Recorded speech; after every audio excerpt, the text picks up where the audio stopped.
양자의 전성시대. 작가 조선작의 원작 소설을 토대로 만들어진 영화 영자의 전성시대는 식모, 봉제공장 여공, 버스 안내양, 율랑녀의 삶을 살았던 한 여인의 기구한 삶과 그녀를 향한 한 남자의 한결같은 사랑을 그리고 있습니다. 많은 버스에서 사고로 한쪽 팔을 잃었던 영자가 한쪽 다리가 없는 남편과 행복하게 사는 모습을 보고 짝사랑하던 창수가 그녀의 행복을 빌며 그녀의 전성시대를 생각하는 모습으로 영화는 끝이 납니다. 영자의 전성시대는 슬픈 내용과는 달리 극장 간판이 상당히 선정적이었습니다. 덕분에 미성년자 관람 금지 등급의 영화 관람이 가로막힌 수많은 청소년들의 호기심만 달구어 놓았습니다. 어쨌든 기구한 운명의 연속인 도무지 알 수 없는 영자의 전성시대를 통해 1970년대 시대상을 살펴볼 수 있었습니다. 40여 년이 지난 지금은 영자가 아닌 양자의 전성시대입니다. 양자는 가장 작은 분량, 미세한 입자, 밀입자를 말합니다. 양자는 일반적인 눈에는 보이지 않습니다. 양자는 분자와 원자보다 작고 현미경을 통해서만 볼 수 있습니다. 양자 물리학은 이 작은 알맹이들의 세계를 연구합니다. 알맹이는 작지만 엄청난 크기의 효과를 내고 있습니다. 현대 과학은 이 작은 알맹이를 연구한 덕분입니다. 자기 공명 영상 MRI, 전자현미경, 초전도 자석, 개인 비밀을 지키는 암호 기술, 컴퓨터, 노트북, 스마트폰, 반도체 관련 과학기술뿐만 아니라 양자 물리학은 문학, 예술, 철학, 세계관, 종교관까지 영향을 끼치고 있습니다. 눈에 보이지 않는 세계가 눈에 보이는 세계를 움직이고 있습니다.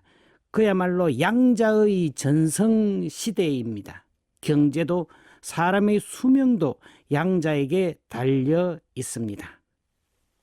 물질의 기본 단위라고 하는 원자는 원자 핵과 전자로 구성되어 있습니다. 지구가 태양을 돌듯이 원자 핵보다 아주 작은 전자가 원자 핵을 돌고 있습니다. 그런데 원자 핵과 원자 핵을 돌고 있는 전자의 거리가 너무 멉니다. 크게 확대해서 보면 서울시라는 원자 핵을 탁구공만한 전자가 강릉, 대전, 백령도, 평양의 거리로 회전하고 있습니다. 그리고 그 사이엔 아무것도 없습니다. 평양에서 대전까지, 강릉에서 백령도까지 아무것도 없습니다. 텅 비어 있습니다. 그리고 동쪽으로 강릉, 남쪽으로 대전, 서쪽으로 백령도, 북쪽으로 평양 안으로 아무도 들어갈 수 없습니다. 회전하고 있는 전자가 보초를 서고 있습니다. 전자기력이라는 방패가 막고 있습니다. 그렇다면 남한에 한 사람, 북한에 한 사람, 딱 두 사람 살 수 있습니다. 한반도는 텅 빈 것이나 마찬가지입니다. 사람이 있긴 있는데 없는 것과 마찬가지입니다. 불교적 용어로 색적 시공입니다. 텅 비어 있습니다. 그런데 없지 않습니다. 남북한에 두 사람 있습니다. 공적 시색입니다. 색인데 공이고 공인데 색입니다. 색적 시공, 공즉 시색. 사람의 몸도 그러합니다. 신체 세포의 원자 핵과 전자 사이가 텅 비어 있습니다. 분자와 원자와 양자가 모두 텅 비어 있습니다. 세수하고 화장하는 사람의 신체는 텅 비어 있습니다. 서로를 만지고 접촉하는 것은 밖으로 밀어내는 전자의 힘 때문입니다. 보이는 것이 전부가 아니다는 것을 말씀드리고 있습니다. 살아있는 것이 진짜 살아있는 것이 아닐 수 있습니다. 반대로 죽음은 죽음이 아닐 수 있습니다. 사는 길이 사실은 죽는 길이고 죽는 길이 사실은 사는 길일 수 있습니다. 예수님도 말씀하셨습니다. 자기 목숨을 구하려는 사람은 목숨을 잃을 것이고 나 때문에 자기 목숨을 잃는 사람은 목숨을 얻을 것이다. 부활은 관점을 바꾸는 것입니다. 색에서 공을 보고 공에서 색을 일구어 내는 것입니다.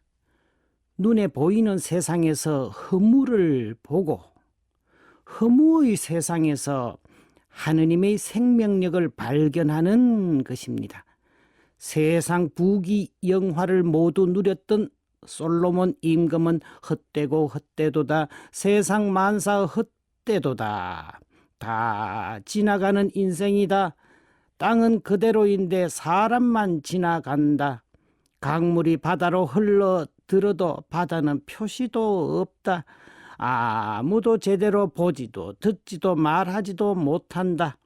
태양 아래서 이루어지는 모든 일이 허무요 바람을 잡는 일이다.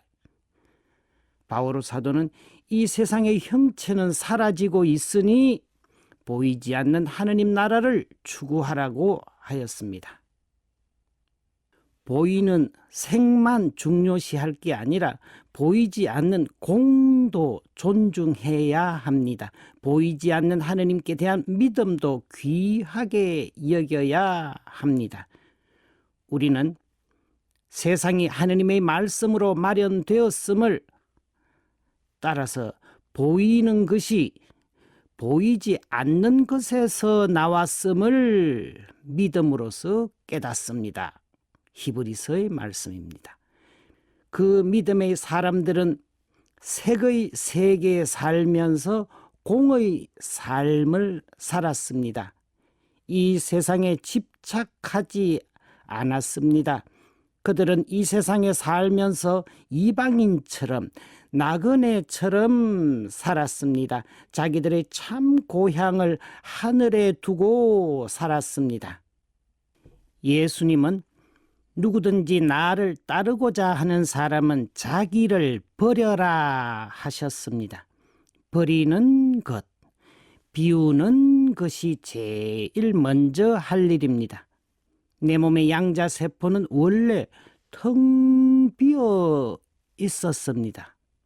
텅 빈 세포에 무엇을 자꾸 채워 넣으려 하니 몸이 무거워져 하늘을 나는 기분을 느낄 수 없었습니다. 원래 텅 비어있는 나를 바라보는 일, 텅 빈 충만의 저자, 법정 스님만의 일이 아닙니다. 겨울에 텅 빈 공이었던 나무들이 색으로 푸르른 실록으로 가득 찼습니다. 공이 색이 되었습니다. 여러분도 그리 되시길 기도드립니다. 아멘.